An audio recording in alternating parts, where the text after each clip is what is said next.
इब्रानियों 11 का 1 से 19 तक।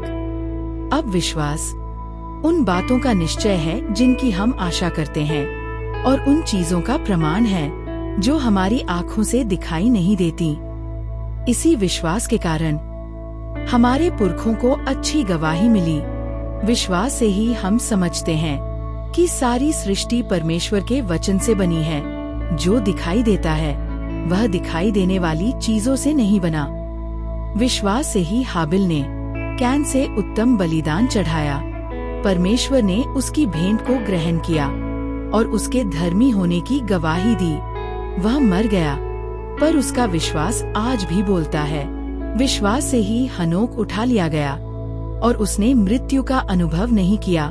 लोग उसे खोजते रहे पर उसे ना पाया, क्योंकि परमेश्वर ने उसे उठा लिया था। और उसके उठाए जाने से पहले उसकी यह गवाही थी कि उसने परमेश्वर को प्रसन्न किया।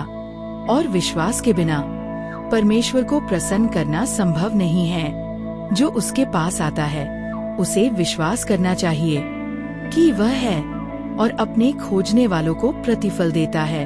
विश्वास से नूह को पहले ही चेतावनी मिली उन बातों के बारे में जो अभी दिखाई भी नहीं देती थीं।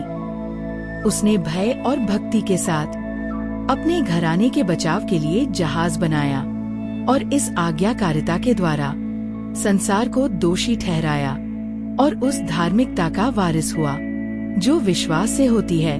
विश्वास से इब्राहिम ने जब बुलाया गया तो आज्ञा मानी। वह उस स्थान पर निकल पड़ा जिसे उसे मीरास में पाना था, और वह नहीं जानता था कि मैं किधर जा रहा हूँ। फिर भी चला गया। विश्वास से वह प्रतिज्ञा के देश में रहा, जैसे कोई परदेश में रहता है। वह तंबुओं में वास करता रहा इसहाक और याकूब के साथ, जो उसी प्रतिज्ञा के वारिस थे, क्योंकि वह उस नगर की प्रतीक्षा कर रहा था जिसकी नींव स्थिर है और जिसका रचने वाला और बनाने वाला स्वयं परमेश्वर है। विश्वास से सारा ने भी अपनी वृद्धावस्था में गर्भ धारण करने की सामर्थ पाई, क्योंकि उसने परमेश्वर को सच्चा जाना जिसने प्रतिज्ञा की थी।